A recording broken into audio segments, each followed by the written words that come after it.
New Durga jewellers Sirsa. Khariya वाले प्रभुजी सोनी व पीली मंदोरी वाले सज्जन सोनी का भारत सरकार द्वारा मान्यता प्राप्त मशहूर hallmark jewellery showroom new Durga jewellers Parshuram chowk Sirsa. अधिक जानकारी के लिए संपर्क करें 9813932001 या 9466697217। धन्यवाद उपाध्यक्ष महोदय। मैं सदन का ध्यान दिलाना चाहता हूं कि सरकार बड़े बड़े दावे करती है, सबका साथ सबका विकास। मैं पिछले 4 साल से अपने महम के लिए गर्ल्स कॉलेज की डिमांड कर रहा हूं, हॉस्पिटल की डिमांड कर रहा हूं। मेरे महम शहर की जर्जर हालत, सीवरेज की, पानी सिस्टम की, एक एक हफ्ते में पानी आता है मेरे महम शहर के अंदर। ये सबका साथ सबका विकास का वो है। मेरे महम के सड़कों का हालात जो मैं पिछले 2 साल से उप मुख्यमंत्री को कहता रहा हूं, फरमाना से निदाना रोड, महम बड़ंबा कलानौर बेरी रोड, बहु अकबरपुर से समर गोपालपुर रोड जो गांव का पोर्शन है, बहु अकबरपुर से निदाना रोड का, महम से भैणी भैरो टेंडर हो चुका है, 4 महीने से काम शुरू नहीं किया। इन सड़कों की हालात इतनी जर्जर है, मैं पिछले 2-2.5 साल से आवाज उठा रहा हूं।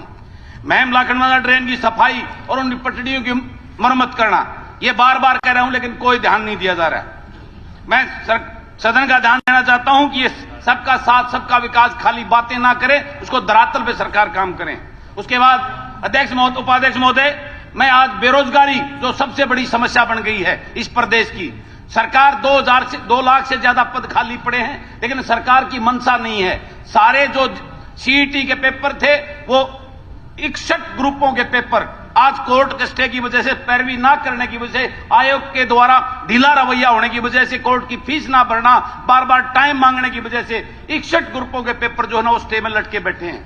अनेकों जो है ना सीईटी, आईआईटी के इंस्ट्रक्टर की ज्वाइनिंग रुकी है, टीजीटी की जो है ना 7400 उनकी वो ज्वाइनिंग रोकी पड़ी है। ये हालात आज हमारा बेरोजगार ऐसी दशा से जूझ रहा है कि सरकार उसकी प्रति कोई वो नहीं, जवाबदेही नहीं है।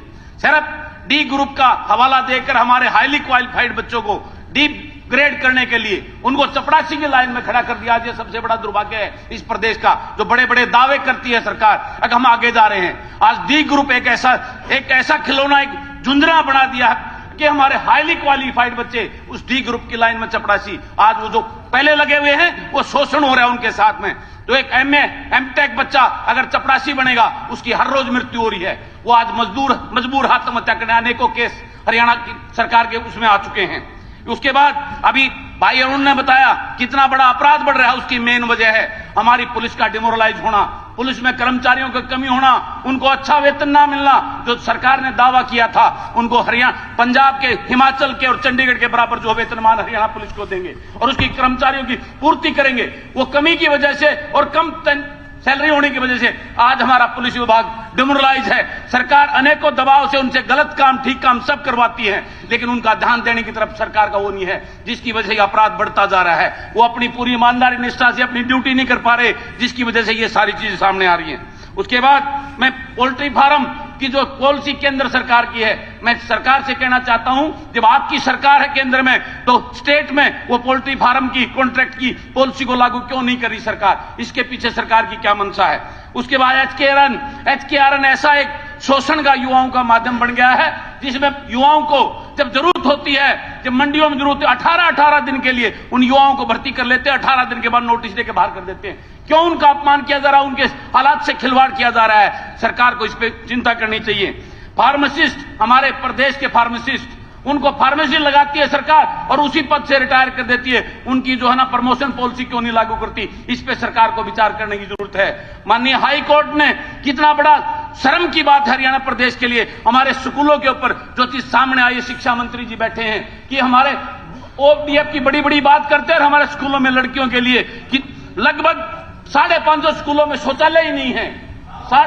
ये कोर्ट का वो है, आपके पीने का पानी नहीं है, बिजली का कनेक्शन नहीं है, 8000 जैसे कमरे नहीं है, 10 लाख। दोबारा हमने एफिडेविट दे दिया, मेरा समय एफिडेविट में लिख के दे दिया कि सारे स्कूलों में शौचालय है, सारों में बिजली की व्यवस्था है, सारों में पीने पानी की व्यवस्था। आपको कई बार देख लिया, लेकिन जानबूझ के नहीं, आपको भी पता है, आपको भी पता है, हमने कई बार कह लिया, आपको पता है, आपको भी पता है इस बात का। कि हमने इसकी जानकारी दे दी। ये मई का एफिडेविट था, जो अब एफिडेविट दिया उसमें हमने सारी दे दी।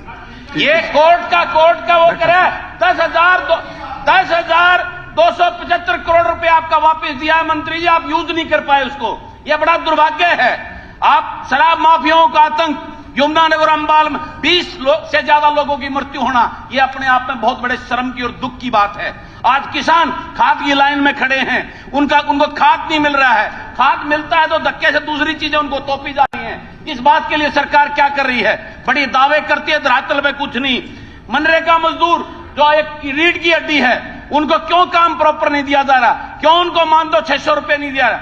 ये सरकार गरीब का सिर्फ शोषण करके 5 किलो अनाज पे उनकी वोट लेने में तुली है। उनको उस दलदल से बाहर निकालने की चर्चा क्यों नहीं करी? ये बड़ा चिंता का विषय है। माननीय उपाध्यक्ष महोदय, सरकार से मेरी विनती है, इनके ऊपर फरमाए और इसके ऊपर कार्रवाई करने का काम करे।